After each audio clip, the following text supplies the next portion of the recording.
L'homme est la pièce maîtresse de la création de Dieu. Il est la couronne de la création de Dieu. Où il était. En lui, Dieu a vu sa possession, son héritage. Il fut créé pour la gloire de Dieu, pour être le vase et le canal de la manifestation de Dieu en bonté, en grâce, en puissance, en gloire dans cet univers.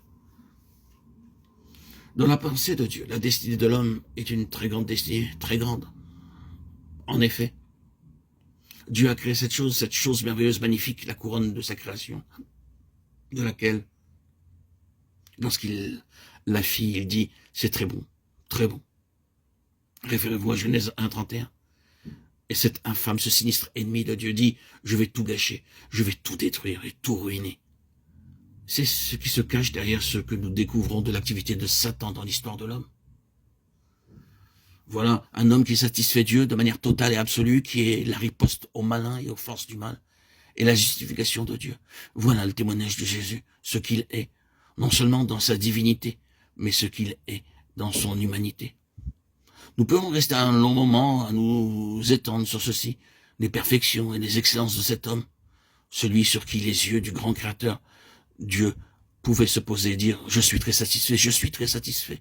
Matthieu 3,17. Ce n'est pas une petite chose pour Dieu étant tel qu'il est, avec tous ses étendards élevés, de dire d'un homme « Je suis très satisfait » ou « En lui est mon plaisir ». Ainsi est le témoignage de Jésus quant à ce qu'il était, quant à la satisfaction de Dieu et quant à la réponse à Dieu au sujet de tous ses désirs concernant l'homme, le témoignage de Jésus. Il n'était pas surprenant que Satan le haïsse. Mais ensuite de sa personne, nous passons à son œuvre, car le témoignage de Jésus s'étend à l'œuvre immense qu'il a accomplie en raison de ce qu'il était et de ce qu'il était. Celle qu'il a réalisée en premier lieu, le Fils de Dieu est paru pour détruire les œuvres du diable. 1 Jean 3,8.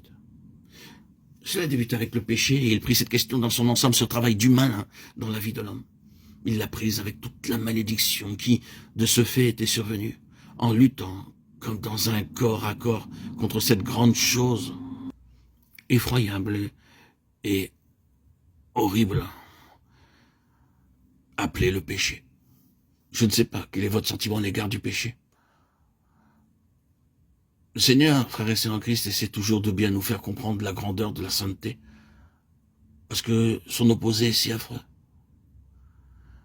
Et il a pris toute la question du péché, racine et branche, le tout. Il a porté notre péché en son corps, sur le bois.